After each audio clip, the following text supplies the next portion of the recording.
phones do it. Sometimes even televisions do it if you don't change like the channel or click on it for a really Turn long off? time. It turns off. It doesn't turn completely off though. Well, I know what you're talking about, but I don't know the specific name What's, of it. anyone know the term? What it's called when it goes into this kind of mode? Just like hibernating, right? Technology is the same. What do you do when you're tired? Sleep mode. Sleep mode, right? So Roz, she's technology, she's like a computer, she's going into sleep mode. Connor, Just come on like over the here. animals around her are Connor, hibernating. come back to your seat, huh? Go ahead, Connor, you can keep going. She probably could have spent 100 years like that, hibernating in total darkness. But the robot's hibernation was suddenly interrupted with a shaft of sunlight, fell upon her face and carried energy back to her empty battery. Roz's body tensed. Her quiet whirring slowly started. Her eyes began to glow. Hello, I am Rozim Unit 7134. But you may call me Roz, the robot said automatically. When all her systems were up and running again, Roz noticed that she was surrounded by broken branches and piles of snow. The roof of the nest had caved in, and the lodge was now flooded with sunlight. Roz felt more energized with each passing minute, but she also felt cold. Her joints felt stiff and brittle, and her thinking was slow, so she got up, cleared a spot on the floor, and made a fire. The snow inside of the nest began to melt, and the robot's sensors began to thaw.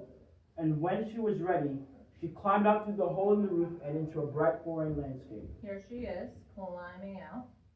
Right, see all the snow? The world Roz had known was now covered in a thick layer of snow. Tree limbs bent to the ground under heavy sleeves. The dark pond was now pure white. The only sounds were Roz's own crunching footsteps. Faint wisps of steam curled up from the robot's body. As she trudged through the forest, Roz plunged a hand into a lump of snow and pulled up the long stick. She snapped it in half and flung both pieces back to the nest. She took a few more steps and picked up a fallen tree. She hacked it into smaller pieces and flung them back as well. What do you think she's doing? Why is she collecting these branches? Rebuild. Yeah, she's thinking about rebuilding, right? Does anybody know, this part gets a little bit sad, what happens to animals in the winter? They die, Yeah, right? What happens to animals in the spring? they rise, Yeah, they're right? risen, just like How? Jesus died. Not exactly like Jesus though. Oh. What happens to animals? Essence, what do you think happens to animals and flowers in the springtime? Essence, Essence. this is why I'm calling on her, because I don't think she's listening to me. Essie. Essence! What are we still listening to? If YouTube is gone. Hi! Remember me? I'm Hello, asking you anybody questions. home? Can you hear me? Is that filtered? No? But they're not on. Okay, I think it's tuning me out because you're not responding. Essence, what happens to animals in the spring? What do they have in the spring? Like what? Like birds. What do birds have in the spring? Immigration. They do migrate. That's in the fall and winter, right? Does anybody know what happens to animals in the springtime? It's when they have the most what? Problems? No. A lot of times when I go for walks in the spring, I see like robin eggs. Did you guys ever see a blue egg, a teeny tiny little blue egg No. on the side of the road when you're walking? Yeah. Because what do birds do in the spring? Migrate? Lay eggs. They lay their eggs, right? They have their babies in the spring, right? So just like the springtime is when everything kind of comes to life, right? Like what else comes to life in the spring? Flowers? Flowers, good. Animals, you What guys. kind of flowers? Students all come Also out of on their sleep. Saturday when I was going to Target with my mom, Yeah. we saw a bird's nest on one of the signs. Yeah, the store. exactly, right? Because the animals in the springtime is when animals all come back to life, right? But it's in the winter time that a lot of animals die. Why do you think a lot of animals die in the winter? Too cold. It's too cold, right? And if it's cold and everything's hibernating, what might they also have a hard time finding? Food. Exactly, right? So they either starve or they freeze. So now Roz is gonna come across a lot of dead bodies. This part gets a little bit sad. Ready? Connor, do you wanna read this part? Yes, sir. This is the last part? Maybe. Almost. Probably. Where? Right here. Then she Then she reached down another snowy shape, but what she pulled up wasn't a piece of wood. It was Dart the Weasel. He was frozen solid.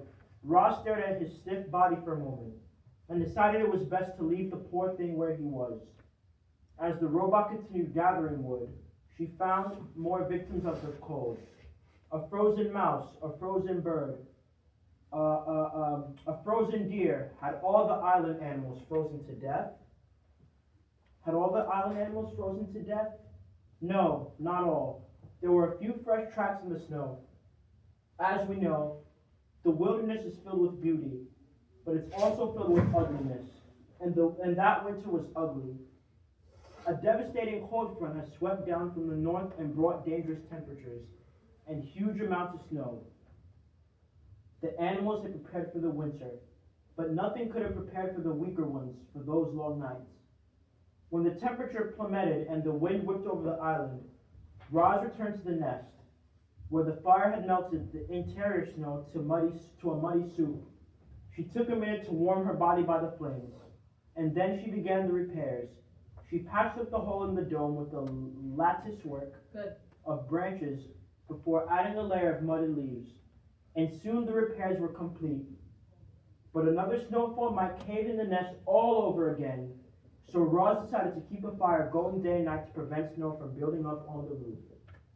The robot brought in load after load of firewood, and each time she went outside, she was reminded of the frozen wheel and mouse and bird and deer. How many other frozen animals were hidden beneath the snow?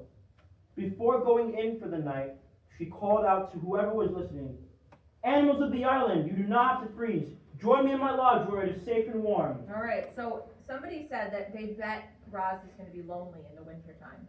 I think she's found a way to not be lonely, right? What is Roz doing? Inviting animals to her lawn. Yes, she asks all the animals on the island, you don't have to die, you don't have to freeze to death, come stay with me. Is she gonna charge them, right? She should, right? She calls them lodgers. Usually lodgers have to pay rent. Oh, But- I was thinking about. Maybe we'll do that tomorrow. I'll take a look. I'll see if I can find I one. say like $500 per hour. I agree. That would be smart, right? But I think that Roz would be happier if everyone on the island was her friend, right? Remember how they looked at her in the beginning of the story? That she was a what? She was a monster, right? And now she has a chance to be a hero, right? And she can make friends with. Space teacher here today? Hands on the I desk. think so. Right, so this is her chance to welcome all the other animals in. This is, I think, a pretty short chapter, so we're just gonna read this last chapter, or skim through this last Maybe- chapter and be maybe- done for today. Maybe tomorrow? Our Kahoot? No, I mean this one.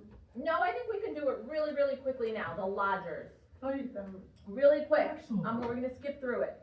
So I it says, don't know what to do. firelight spilled out from the nest and into the cold blustery night. Roz sat Oh. inside and listened to the wind and to the soft pops and crackles of burning wood. And then the robot's keen hearing picked up another sound, tiny footsteps crunching through snow. "Roz, I'm freezing, can I join you by the fire, please?" said a weak voice. Into the light crawled Chit-Chat. The squirrel was shivering and clumps of ice stuck to her fur. When she finally felt the heat of the fire, she collapsed. Roz picked her up off the floor and gently placed her on a warm stone and let her sleep.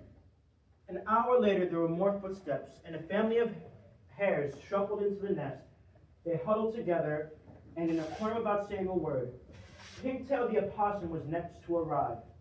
Good evening, she mumbled, trying to act cheerful.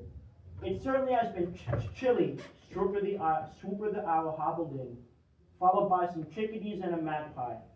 Fink knew a good thing when he saw it, and the fox lay down right by the fire. Then came Dig Down the groundhog. The fuzzy bandits carried in an old turtle named Crag, who was in the worst shape of all.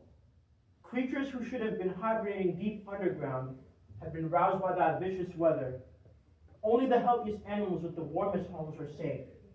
More and more weary animals appeared, and slowly the lodge filled up. All right, so is she as lonely as we thought she would be? No. No, right? So it seems like we're at this point in our story. I think that's it for today, Connor. Thank you.